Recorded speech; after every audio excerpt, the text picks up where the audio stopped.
All right, so Chapter P, Lesson 1, Day 2. Still talking about algebraic expressions, mathematical models, and real numbers.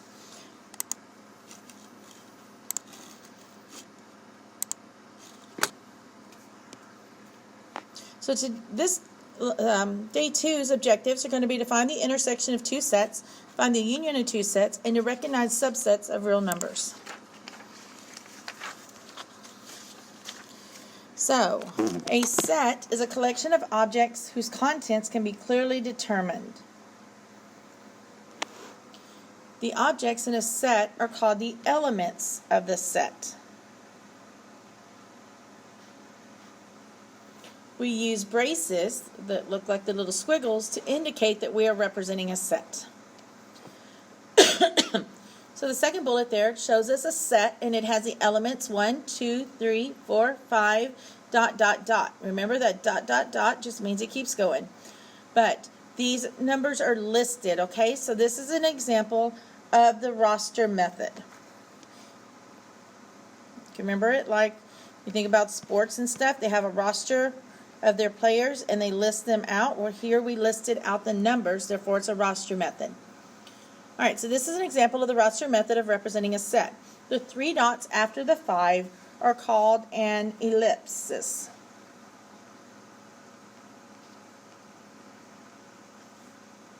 And it indicates that there's no final element and that the list goes on forever. If a set has no elements, it is called the empty set.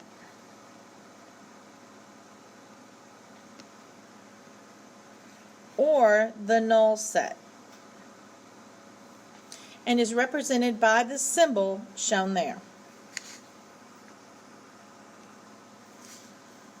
Then we have set builder notation. In set builder notation, the elements of the set are described but not listed.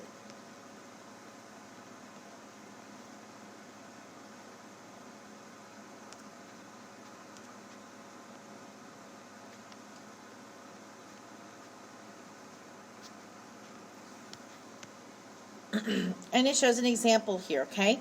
So, let me show you how it's read. It says the set of all x. That's what this part means here, okay? So we've got the set, which is the bracket, of all x. That's what the first x is. Such that, that's what this line represents there. And then it reads it out. X is the counting numbers less than 6. So if you're doing set builder notation, it's always going to start with the brace. It's going to have your variable, such that, and then whatever's going on over there, okay? And then close it. Now, that was set builder notation, but we could use the same thing writing it another way. So we could have listed the elements 1, 2, 3, 4, 5, because those are your counting numbers that are less than 6. If we write that same set that way, then that's called the roster method. Remember, because we're listing them out. It's like a roster.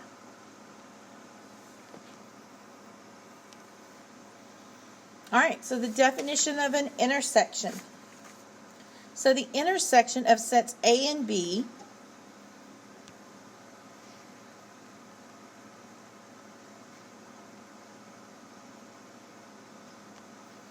it's written as A, and then it's got that symbol there, B, is the elements common to both set A and set B.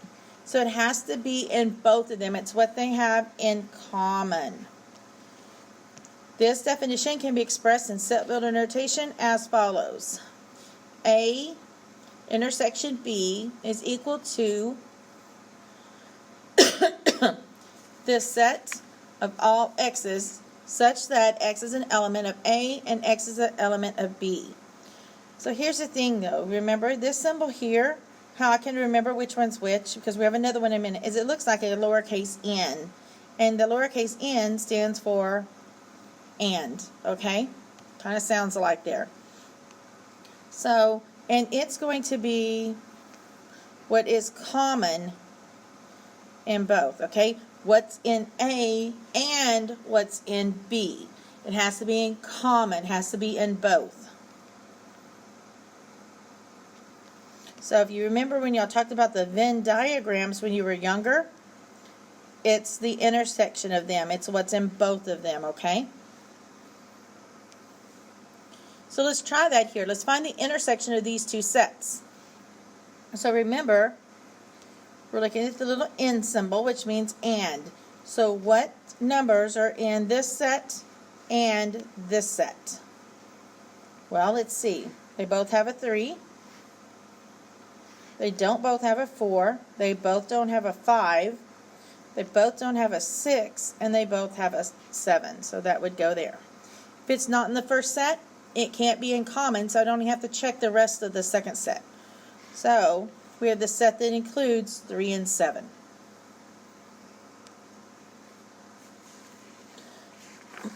Alright, so the union of sets A and B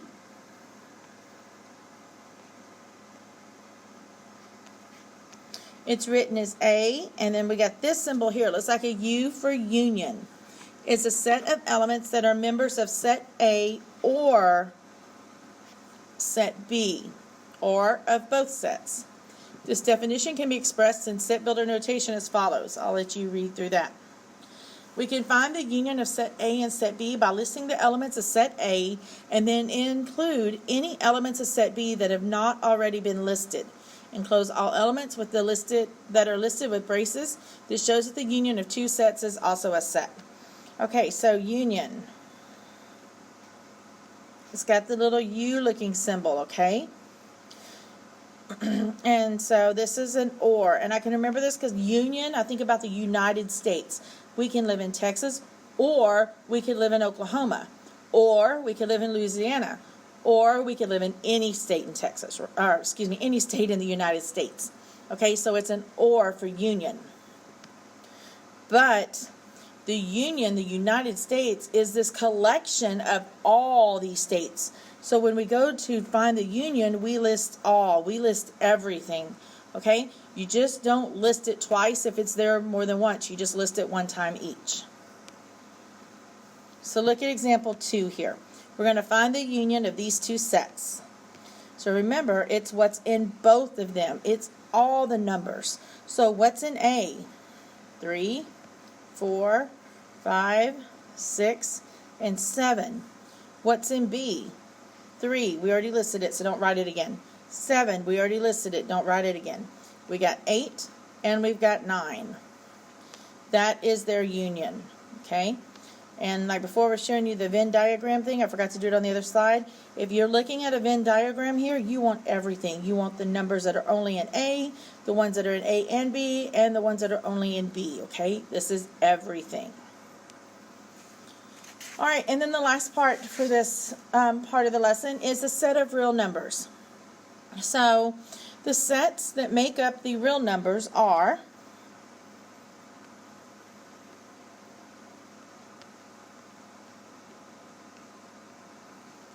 the smallest set of numbers that we have are the natural numbers.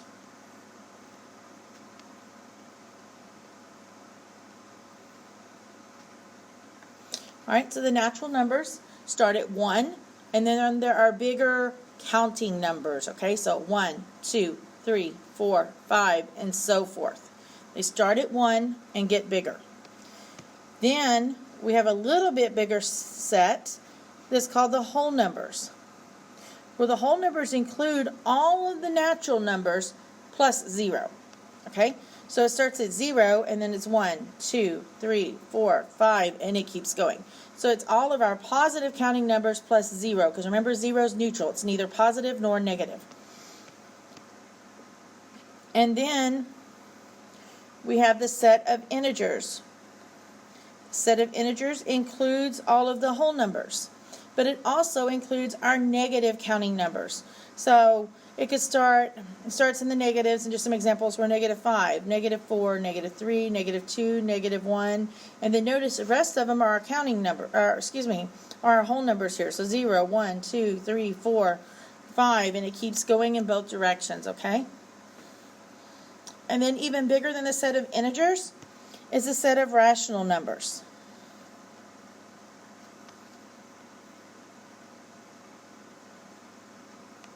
Rational numbers are any number that can be made into a fraction.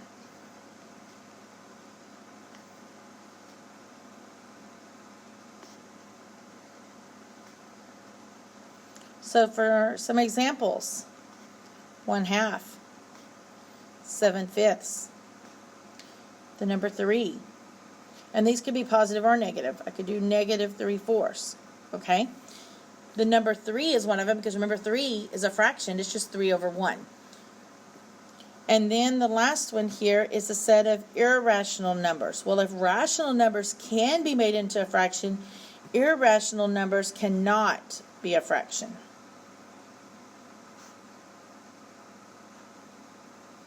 What are some examples of them? Well, what about the square root of 2? Square root of 5? Negative square root of 7? What about pi? Pi is an irrational number. It just keeps going and going and going, okay? There's also, we'll talk about later, there's the number e. Alright, sometimes you might have seen that lowercase e on a calculator and you didn't know what it's for. It's an irrational number. We'll talk more about it later. Alright, and then just any number that can't be into a fraction, made into a fraction, would be an irrational number. Alright, and this kind of shows it pretty good here. So it says a set of natural numbers, a set of whole numbers, and a set of integers, and a set of rational numbers, and a set of irrational numbers are subsets of the set of real numbers. And so you can see here, this box kind of shows, you probably saw this maybe when you were younger, but all numbers that we knew about were real numbers, okay? And then from real numbers, they were split into two different groups. You had your rationals, or you had your irrationals. And irrationals, if they're irrational, that's all they are. They have no subsets further down than that.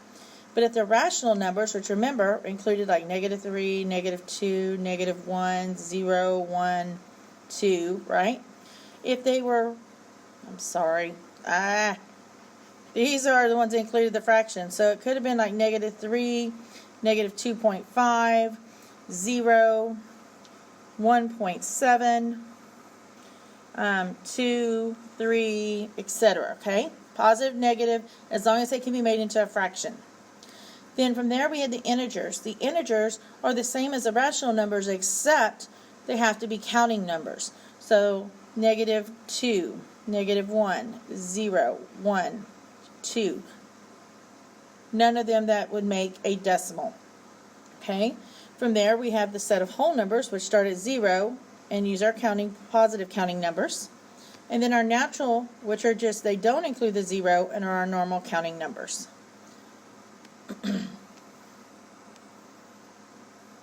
Alright, so example 3 here is consider the following set of numbers. So they gave us a whole bunch of numbers here. Be careful, watch out for the differences between a comma and a decimal. And it says to list the numbers in the set that are natural numbers. So remember, natural numbers are our positive counting numbers. So we're looking for like 1, 2, 3, and it can keep going only in that one direction. It can't be smaller than 1 and can't be anything other than a counting number. So let's go through here. Well, -9 is smaller than 1. -1 is smaller than 1. 0.3 is not a counting number. 0 is smaller than 1. 0.3 repeated is not a counting number. Pi over 2 is not a counting number. Square root of 9. But wait, square root of 9, what is square root of 9 equal to? Well, square root of 9 is equal to 3. That is a counting number. So square root of 9, even though it's written kind of funny there, is a natural number. And then what about the square root of 10? Well, that's 3 point something and it just keeps going. So it's not a counting number either. So the only natural number that we have in that set is the square root of 9 because it's equal to 3. Alright, and then B here says, list the numbers in the set that are whole numbers. So remember, whole numbers start at 0 and then they include the natural numbers.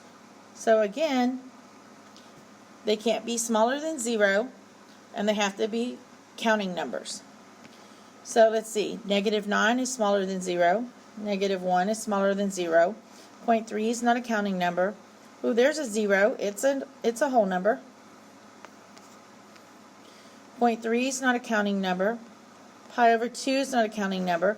Square root of 9 we said was 3, so that's going to be a whole number. It's a counting number.